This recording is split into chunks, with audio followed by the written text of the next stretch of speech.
you guys ever heard the phrase, you stick out like a sore thumb?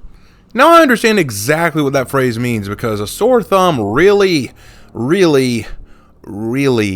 is noticeable. And no matter how hard you try, you can't let it go. Hello everybody, it's the Raven Knight here, coming at you with a very brief update. I promise I will not make this long. This is not going to be a 30-minute long update like it usually is. I just want to give you all the quick details about what's going on, and then I'm going to yeet myself out of here, alright? So here we go. So first and foremost, about the injury update. For those who do not know, I did hurt my thumb not too long ago. Luckily, it does not appear to be broken. It's still a little swollen, a little red. The thumbnail is kind of busted up a little bit, but you know what? It's going to be okay. Gonna go in and get an x-ray of it today actually, and see how it is, and I'll let y'all know what the doc says and what he wants me to do about it. Work is not happy with me, and I get the feeling that they're kind of upset with me for something that I can't control. That's gratitude for you. We'll see how much longer I'm there, but that's beside the point.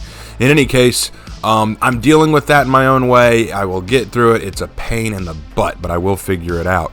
That's the major update personally with me, so we'll move on to the For Honor stuff. For Honor, interestingly enough, Slanderous released a question on his thing asking, in a fight, which For Honor YouTuber could beat who, and I saw a couple people from my community mention me and say that I could. I appreciate you guys shouting me out in that discussion. I feel very honored that y'all consider me a master fighter. I will say though, it has been a little while since I have been in the octagon. So it has been some time since I've been in a controlled fighting environment. Although I think I'm just rusty. You put me back in there, I'm sure it'll come back to me pretty quickly. But beside the point, that was really nice of y'all to do. I appreciate it. Back to the For Honor stuff. Working on the Legends video script, but I will not be able to play the game until my thumb gets better and I don't feel sore each time I press my thumb down on a button. It's really hard, guys.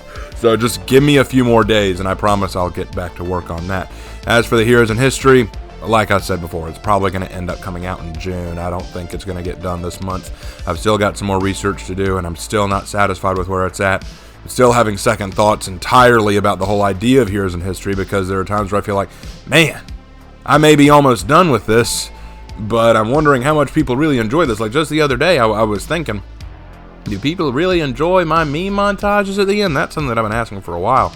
I put a lot of effort and time into those meme montages, but some people have just pointed out, these are weird. Why do you do these? Like that kind of thing. So, I don't know. I don't even know about Heroes in History. But don't worry, I'll still finish it. I didn't come this far just to quit now, but we'll figure that out. And if I sound a little weird, guys, it might be the pain meds talking. I'll be honest with you. Anyway, aside from that, I'm still going to work on that other video, kind of a alternate history theory about what if there were none, you know, like what if we didn't have... Like, what if we didn't have knights? What if we didn't have samurai? What if we didn't have Vikings in history? Like, what would the world look like? How would we think differently? That kind of thing. I'm still working on that. I want to sit down and talk with Lark about that, and we'll get to y'all pretty soon. All right, moving on from that, Dead by Daylight. Nia Carlson video, working on that. Also, the fun argument video. That is almost done. I know I'm going to get some hate for making that video, because I know there are going to be a lot of Dead by Daylight fans who come out of the woodwork to tell me, no, Raven, you don't know what you're talking about. You're right, I don't. Shocker, I know. The truth is, guys, that Dead by Daylight, while a game that I enjoy, I can't say that I'm an expert on all things mechanically about it. I can't come in and say, look, objectively, this is how the game would work best and how we would balance it best. But I'll let y'all in on a little secret. Anyone who claims to know the actual way to balance out Dead by Daylight, you are a genius, sir, and you don't exist. Because if it was that simple to figure out how to balance this game, the devs would have probably figured it out a while ago. It drives me crazy whenever people do that with any game, Dead by Daylight or For Honor or Call of Duty or any other game or Rainbow Six Siege, where they say, look, if you just do this, it'll be balanced. Oh, no, I'm sure no one's ever thought of that. But maybe there's some facets that you don't understand, right? It's just the arrogance of some people. But... keep it together, Raven. All right, anyway, I will still release that video. Consequences be damned, because I just want to get that out. I want to share my thoughts on that, and y'all say that y'all like hearing my thoughts, so that's what I intend to do. Other than that, on my writing stuff, because my thumb is hurt right now, I can't do a lot of gaming, so I'll do some writing discussions. I'll talk about some more Raven's Writing Room, because a lot of people came out of the comment section to say, hey, we like your Raven's Writing Room. We enjoy them. thank y'all for saying that. I would like to continue it as well. There's a lot of stuff I'd still like to talk about. A lot of writing concepts, writing lessons that I'd like to share with you guys. Stuff like that. And if there are things you'd like to know more about in terms of writing, let me know in the comment section of this video. I'll be glad to sit down and talk to you about them, because sometimes y'all's interaction with me helps me know what y'all want to hear. So let me know. Also, Death Diary. Actually, about Death Diary, let me share something with y'all about that. This is awesome. I usually plug my artist friends at the very end before I do the rant, but I'm going to do it right here. Both Hannah and Jay decided to draw Death for me. Hannah drew a nice little chibi. It's up on the screen right here. Isn't he adorable? That looks great. You'll notice that he has kind of palish hair and eyes, because it's a reference to the Pale Horseman. You know, 4 horsemen of the apocalypse. Death was the 4th horseman, the Pale Horseman. Looks really awesome. I love the design. It looks cool. Originally, she was going to make the coat that he's wearing brown, make it like a raincoat, but she was worried it would look too much like Castiel from Supernatural, and she didn't like that, and trust me, I didn't like it either, so we changed it to black. Really sick, really liked it. Then along comes Jay, who likes that design too, and says, hey, you know what, I'm going to do a cover for the book of Death Diary. Like, if it becomes an actual book, I'm going to do a cover for it, and he draws this. Yes, that is awesome. That is really freaking awesome. You got all of Death's forms here. You got his cool warrior angel form covering the background. You got his young male form sitting on the ground. You got a little kid form. You got his young female form. You got all these forms writing in the diary, just sharing their Death Diary thoughts. It's really, really neat. I love this image. Looks great. I absolutely adore it. But I love both images. Thank you, Hannah, and thank you, Jay, for what you did. It looks phenomenal. I owe you both a lot. Get in touch with me, you two. I need to pay y'all back somehow.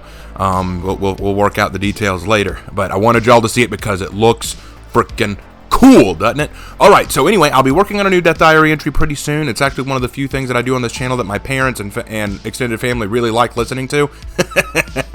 So I better keep doing it. With that out of the way, and then Troy and Frost, probably my least viewed series, but people still tell me they like it, so I will still write it. And even if y'all didn't like it, I'd still do it, because me and Jay really like working on it. Jay is a huge fan of the story. I'm a huge fan of it. I can't wait to keep going with it. And if y'all enjoy the story, I hope you're looking forward to what's coming next. Got a lot of really cool ideas. I know I left off on a bit of a cliffhanger last time. Oh, you think that's a cliffhanger? Next chapter is going to blow your minds. Let me be real honest. You're going to hate me when I finish up the next chapter, because you're going to go, what happened? Oh, I hate to build it up any more than I already have. But that do be the way it is. All right, so with that out of the way, what else can I talk about? The Assassin's Creed tier video series is coming soon.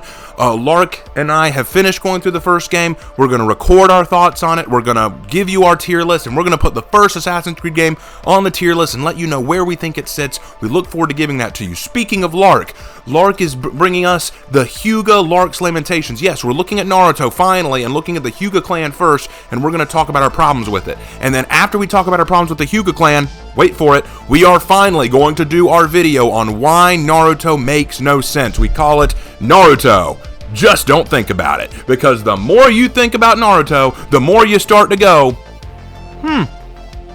no, this doesn't make any sense at all. So we look forward to sharing that with you guys. I know a lot of Naruto fans are going to come out of the woodwork to tell us that we're all cancer and that we deserve to die of it. And I assure you, we don't care. We are excited to share our thoughts on Naruto with you.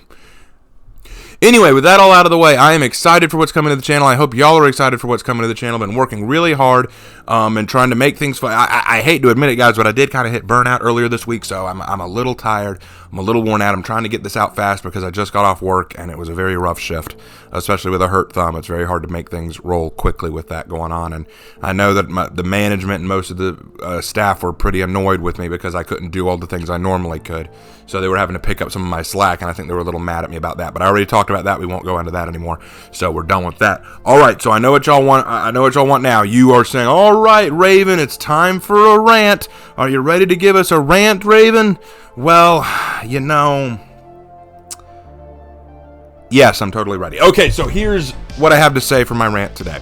So, two animated movies that are very similar in terms of both art design, animation quality, and, well, animal nature, were released. One from Disney and one from DreamWorks. The one from Disney was Turning Red. Y'all probably saw it. It has saturated commercials, Disney Plus, everything lately. It's been all over the place. The other is The Bad Guys from DreamWorks, which some of you, I would not blame you if you didn't know it existed. A lot of people I talked to said they didn't know it existed. Well, I have watched both. I have seen Turning Red, and I have seen The Bad Guys. I did not like Turning Red, but I loved The Bad Guys. And I'm not going to do a full-on breakdown analysis of why one is terrible and the other is amazing, but I want to give you my initial gut feeling about why I preferred The Bad Guys, like why I think it's better. Now, let me explain briefly what didn't work about Turning Red and what I thought did work about The Bad Guys. With Turning Red, my big issue was it was so ham-fisted. There's something about storytelling that I really want y'all to understand. Less can be more. Subtlety can be the best way to go with your storytelling, especially with your intended messaging. If you watch Turning Red, I don't think it's any secret what the red panda transformation is supposed to symbolize. It's not like the mom didn't force it down our throats. I have ibuprofen, vitamin D, a hot water bottle, and pads. Regular, overnight, scented, unscented, thin, okay. Perhaps we should talk about why this is happening. No! It's okay. You are a woman now, and your body is starting to change. Tell him you forgot your pads! Periods, women's menstruation, puberty for girls. It was pretty on the nose about all of that. I mean, this girl turns into a giant red monster when she is upset or emotional, and it can only calm down. It can only turn back when she's calmed down or when she's petting herself, when she's feeling more relaxed. The mother constantly keeps insisting that she take her tampons or padding with her and stuff like that. It is very on the nose with what it's trying to do. And then the ending climax, I thought, was so ludicrous, so weird. I had no words. I sat there dumbfounded going, how is this good? How can people like this? Now, if you did like the movie, I won't take that from you. I'm glad you enjoyed it. That's something that I want to make clear. If you like something that I don't like, I am not here to judge you for liking it. I just can't understand what's good about it. To me, I thought it was ham-fisting its messages down people's throats. I thought that it was very weird characterization. I thought that the main character was rather unlikable. Even in the end, I didn't feel like she'd really learned anything. I thought that there was still kind of this animosity. And quite frankly, I was not a fan of the concept. I mean, the idea of a child turning into an animal isn't a new one. Like, you got Teen Wolf, you got Animorphs, you got Ranma 1/2, one of my favorite anime. It's not a bad concept. It's something you can use well, but I think that sometimes a transformation, if there's any kind of messaging or coding behind it, has to be subtle. You need to let the audience draw their own conclusions, or draw the conclusions you want with the proper breadcrumbs left in place, not constantly just dropping it in front of us like, here, this is what you're supposed to be paying attention to. This is the intended message. It's not getting through. Hold on. Let me take a hammer. Maybe I can beat it into your skull.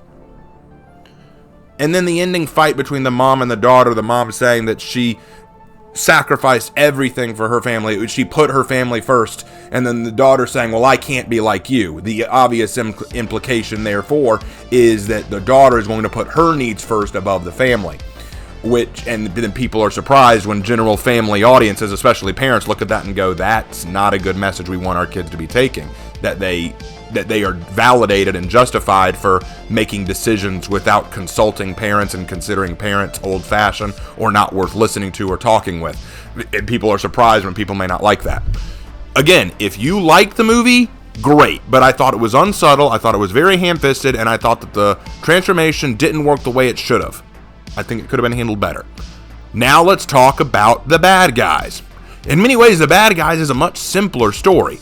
The story it takes place in our world, but you've got a handful of characters that are anthropomorphic animals. These animals make up the bad guys, a gang of criminals. Think Quentin Tarantino, but with animals.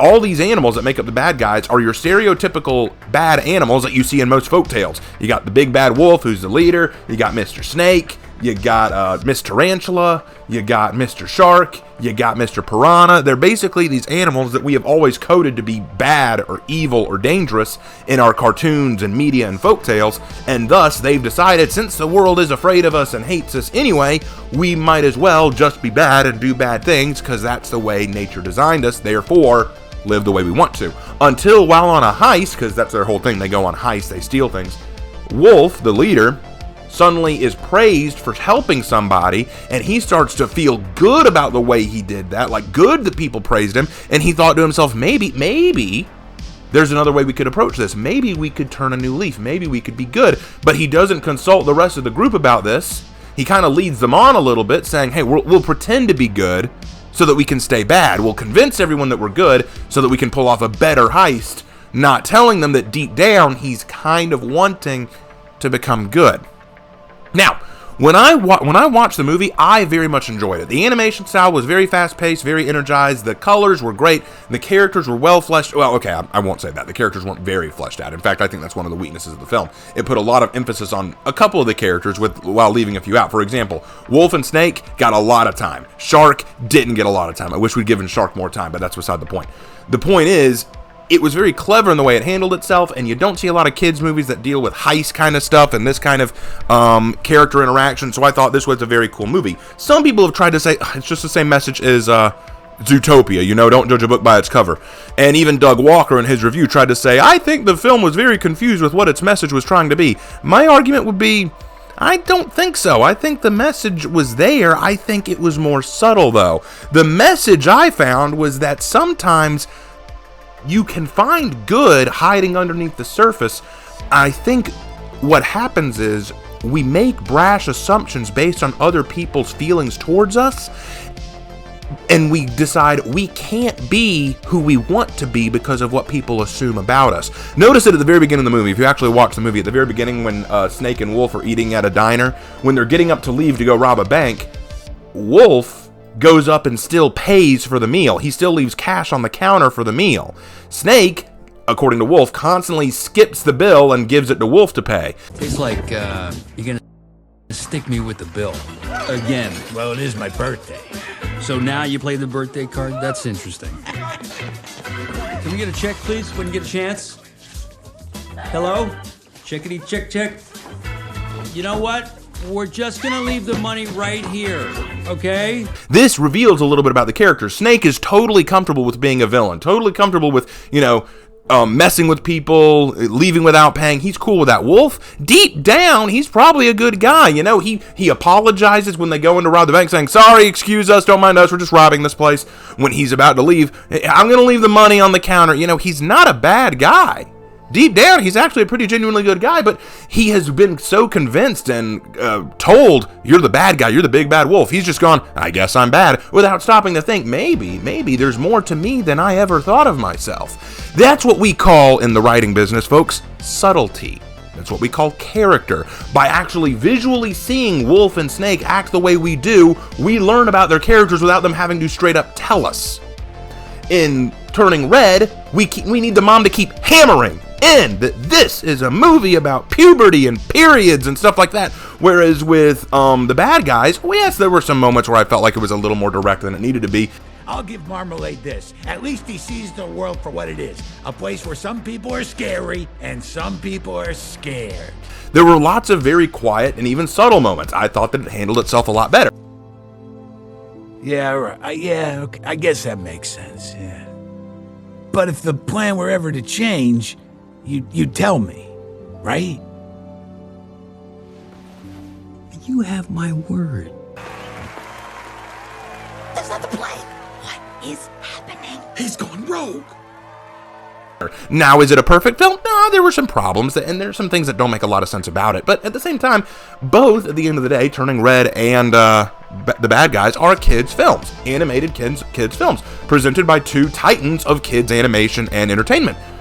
Now, which one did I think was better? Obviously, I think The Bad Guys was done better. I thought it was handled better. I thought the story was better. I think the only thing wrong with The Bad Guys that I could see was that the world wasn't fleshed out well enough, and the story was too short. I would have liked it to have gone longer so that I could see the characters fleshed out a bit more.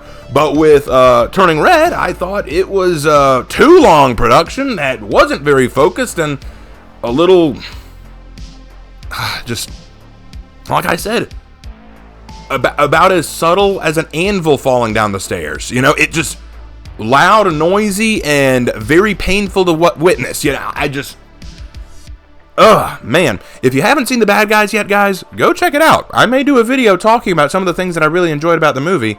Tell you all about what I think about heist movies and about team dynamics. In fact, that's going to be the probably next topic of my next writing room, talking about team dynamics and story writing, how you can balance multiple characters at once and deal with different character personalities working off each other. Whereas with Turning Red, if you haven't seen that yet, guys, I'm not going to recommend it to you. I don't want to give that movie any more credit than it already has, and besides, if you haven't seen it by now, given how saturated it is in our media right now, then I don't think you're going to see it, which is probably for the best. Okay, guys, that's about all I had to say for today. I hope y'all have a great rest of your week. I hope to get some more videos out soon, and I will see you in my next video. Take care.